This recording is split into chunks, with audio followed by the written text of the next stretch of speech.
नामदान के बाद भी जीवात्मा यानी हम अभी तक आत्मा जो निरंजन है यानी परमात्मा का अंश है, यह नहीं समझ पाए तो भाई बड़ी मुश्किल हो जाएगी, क्योंकि समय का कुछ पता नहीं कि हम कब तक यहाँ हैं। इसे ऐसे समझो, आत्मा निरंजन है, वह न करता है और न ही भोगता, वह तो केवल दृष्टा है।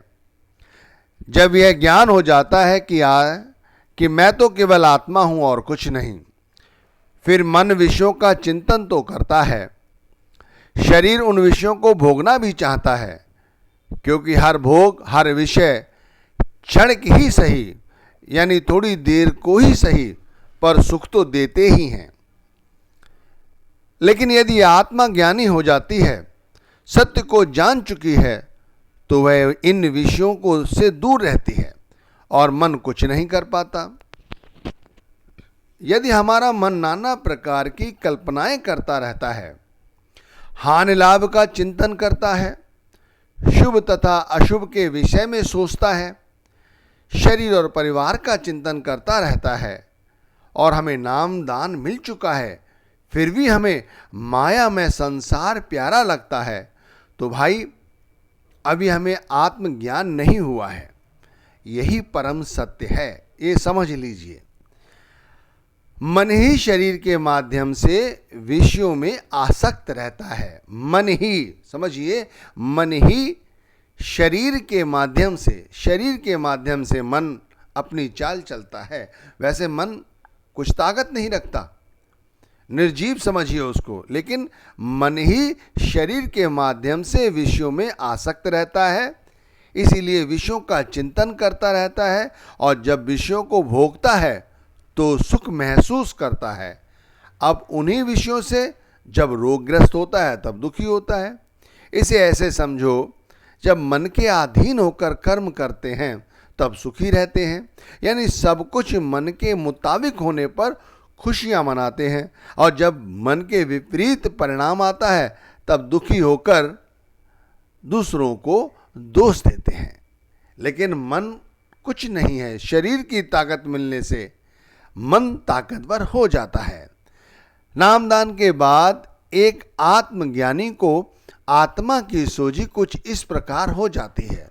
जो व्यक्ति नाम के रंग में रंग जाता है, यानी जो सही तरह से नाम भक्ति करता है, तो वह वो जान जाता है कि मैं ज्योति निरंजन आत्मा हूं। ये आत्मज्ञानी की बात कर रहा हूं, जिन्हें नाम दान मिलने के बाद ज्ञान हो जाता है कि वो सच्चाई क्या है संसार की या खुद की सच्चाई क्या है। तो वो सबसे पहले ये जानता है कि मैं एक ज्योति निरंजन आत्मा हूं, यानी मैं शाश्वत हूं, यानी जन्म और मरण से मैं पूर्णतः मुक्त हूं। मनुष्य कर्ता तथा कर्ता का भाव रखता है, पर मैं नहीं। देख लिया आत्मा किस तरह से जान लेती है कि मैं नहीं, मैं तो केवल अकर्ता का भाव रखती हूं, पर मैं नहीं, मैं तो केवल जो मनुष्य करता है उसे देखती हूं, यानी मैं तो केवल दृष्टा मात्र हूं। मैं आत्मा हूं, इसीलिए विषयों का चिंतन नहीं करती। मैं गुरु के नाम को सच समझकर उसी के साथ अपने आप को जोड़कर रखती हूं। जब ध्यान पूर्ण रूप से शब्द या नाम को अपना लेता है, तब हमें यह संसार व्यर्थ यानी माया में प्रतीत होता है। संसार तथा संसारियों के प्रति हमारे हृदय से मोह कम हो जाता है। वैसे शरीर तथा शरीर से जुड़े संबंध सच्चे जान पड़ते हैं, पर आत्मज्ञान होने पर आत्मा अनश्वर है, यह नष्ट नहीं होती, यह चित्त निरंजन है। ये तब ज्ञान होता है जब हम आत्मज्ञानी बन जाते हैं। तब संसार नष्ट हो सकता है पर आत्मा नहीं। यह परम ज्ञान आत्मज्ञानी होने पर ही हमें पता चलता है। चंचल मन से कुछ हासिल नहीं हो सकता। चंचल मन को नाम की भक्ति से रोका जा सकता है। गुरु का नाम हर प्रकार से हमारी संभाल करता है। जब हम सही तरह से नाम को अपनी श्वासों श्वास अपनी आत्मा में बसा लेते हैं, तब हमें ज्ञान की प्राप्ति होती है। गुरु से कुछ नहीं छुपाया जा सकता, वह सब कुछ जानते हैं, वो तो जानी जान है। जब हम उनके ध्यान में बैठते हैं या हम भजन करते हैं, उस समय हमारा मन कितना भक्ति में लगता है, यह हमें हमारी आत्मज्ञान पर निर्भर करता है। जो आत्मज्ञानी हो जाता है वह स्थिर बुद्धि से और शांत चित्त गुरु के समक्ष सब कुछ गुरु को सौंपकर नाम भक्ति करता रहता है। ध्यान रखिए, जो लोग कहते हैं कि भजन में मन नहीं लगता, भजन अच्छा नहीं लगता, कौन सुने, शब्द धुन इतने समय से बैठे हैं, आज तक तो हमें सुनाई नहीं दी, आज तक तो शब्द का प्रकाश दिखाई नहीं दिया, ये उन लोगों के लिए है क्योंकि अभी उन्हें आत्मज्ञान हुआ ही नहीं। नाम दान तो मिल गया है लेकिन आत्मज्ञान नहीं हुआ। आत्मज्ञान होने पर आत्मा स्वतः ही बैठती है, स्वतः ही भजन में स्थिर चित्त शांत चित्त होकर शब्द में बैठकर, ध्यान में बैठकर शब्द धुन सुनने की पूर्ण कोशिश करती है। फिर आत्मज्ञान भक्त अपने गुरु के समक्ष यही कहता है कि गुरुदेव, मैं आपकी कृपा से शांत और निराकार आत्मा हूं और अपनी स्थिति में स्थित हूं। मैं जान चुका हूं कि संसार नाशवान है और संसार के समस्त पदार्थ भी नाशवान हैं। एक मैं ही हूं जो अनश्वर और पूर्ण हूं। मैं जान चुका हूं कि नाम सत्य है और संसार केवल कोरी कल्पना मात्र है। अब विकार तो तभी होंगे गुरुदेव जब मन चंचल होगा। आपकी कृपा से यह मन अब चंचल नहीं है। अब मन तो आपके रंग में रंग कर सिर्फ नाम का सुमिरन भजन करता रहता है और अब इस तरह से मन पर अब नियंत्रण मैंने लगा लिया है। आत्मज्ञानी ही अपने चंचल मन पर नियंत्रण लगा सकता है और कोई नहीं। या ये कहिए कि आत्मज्ञान होने पर मन स्वयं ही परमार्थ की ओर या गुरु की भक्ति की ओर अग्रसर हो जाता है और विश्व विकारों से ऊपर उठ जाता है। जो नाम जान लेता है वह आत्मज्ञानी हो जाता है।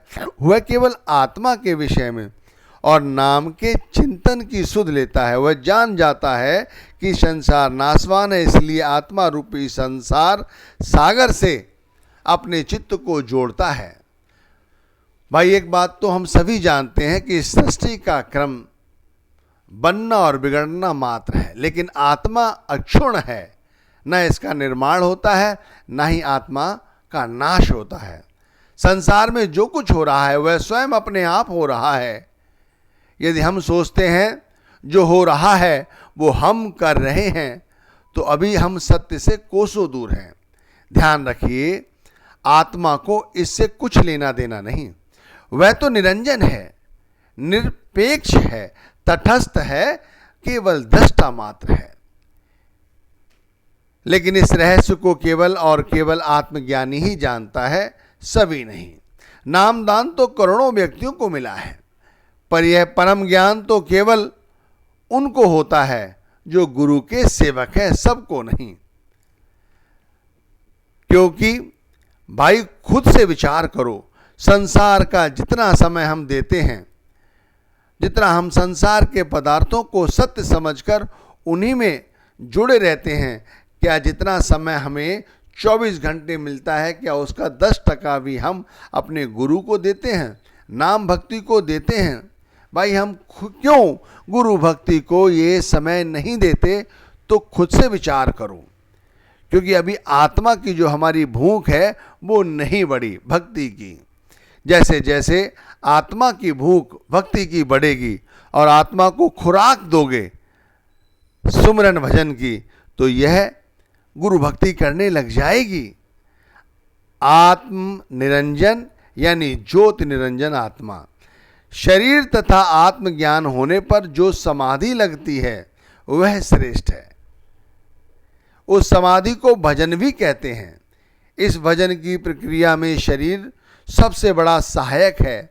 बगैर इसके यह संभव ही नहीं कि हम भजन कर सकें या समाधि लगा सकें। शरीर तो चाहिए ही, आत्मा अकेली कुछ नहीं कर सकती।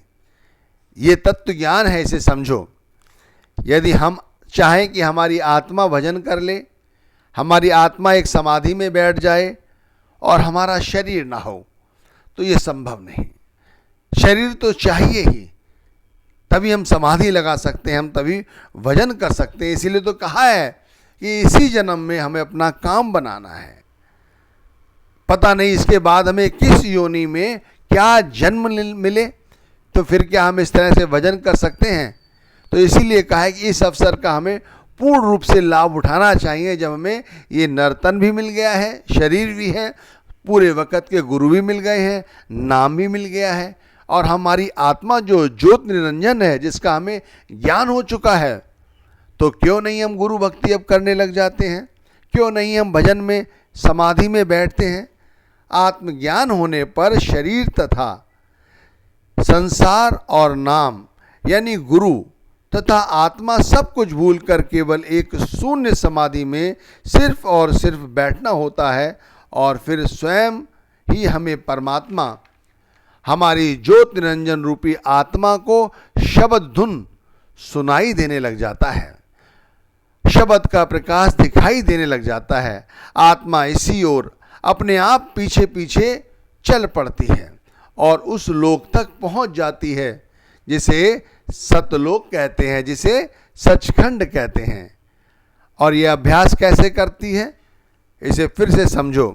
पूर्ण समाधि में जब आत्मा इसी शरीर के माध्यम से 10वें द्वार पर यानी आज्ञा चक्र पर पूर्ण रूप से स्थित हो जाती है और सब कुछ भूल जाती है, यहाँ तक कि नाम को भी भूल जाती है, शरीर को भी भूल जाती है, आत्मा को भी भूल जाती है, सब कुछ भूलकर एक शून्य समाधि में जब इसी द्वार पर 10वें द्वार पर बैठ जाती है और केवल टकटकी लगाए ध्यान में ये देखती रहती है या ये सोचती रहती है कि कुछ ना कुछ दिखाई देगा, कुछ ना कुछ सुनाई देगा। लेकिन ध्यान रखिए, यहाँ पर किसी तरह की आसक्ति नहीं है कि हमें सुनाई ही दे।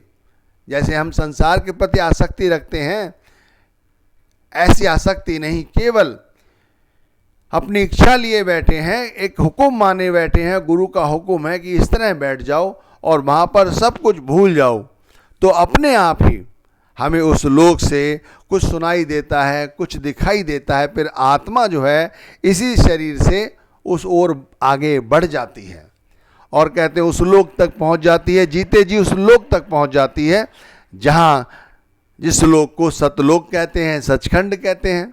और फिर वहां की सैर करते हुए फिर वापस इसी शरीर में प्रवेश करती है। ये अभ्यास करती रहती है, शरीर से वापस जाती है, बाहर जाती है, फिर शरीर में वापस आती है।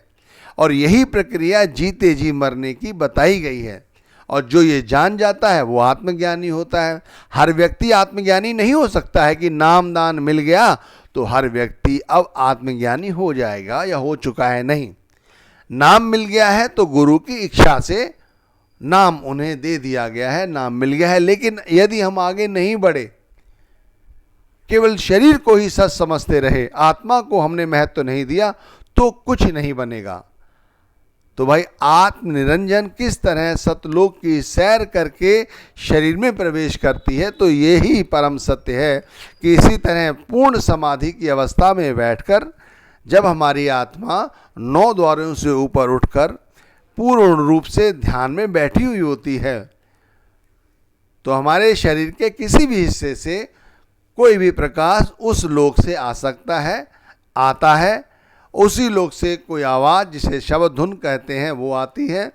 हमारी आत्मा स्वतः ही उसके साथ साथ उस लोक की सैर करने के लिए उसी ओर बढ़ जाती है तथा वहाँ जाकर जो होता है उसे देखकर, उसकी सैर करके फिर इसी शरीर में वापस आ जाती है। इस तरह से शरीर से बाहर जाना, फिर शरीर में प्रवेश करना, फिर शरीर से बाहर जाना, फिर शरीर में प्रवेश करना, यही संतों ने जीते जी मरने का अभ्यास बताया है। लेकिन ये वही व्यक्ति कर सकते हैं जो आत्मज्ञानी हो चुके हैं। और आत्मज्ञानी बनने के लिए गुरु भक्ति सर्वोपरि है, नाम भक्ति सर्वोपरि है। वक़्त के पूरे सद्गुरु से नाम लेना ज़रूरी है। बगैर ये अभ्यास नाम के नहीं किया जा सकता, ना ही इसकी सोझी होगी। इसलिए नाम मिलना अति आवश्यक है। पहले नाम लो किसी गुरु से, उसके आगे गुहार लगाओ, यदि वो हमें नाम दें, फिर उनके बताए गए तरीके से अपने आप को, अपनी सूरत को उस नाम के साथ जोड़ो, और अपने नाम को जैसे जैसे नाम के साथ जोड़ते चले जाओगे तो फिर यही पता चलेगा, यही अनुभव होगा कि आत्मा जो है वो परम सत्य है, आत्मनिरंजन है, और जो संसार है ये केवल नश्वर है, माया है और कुछ नहीं। ओम सत्य साधना।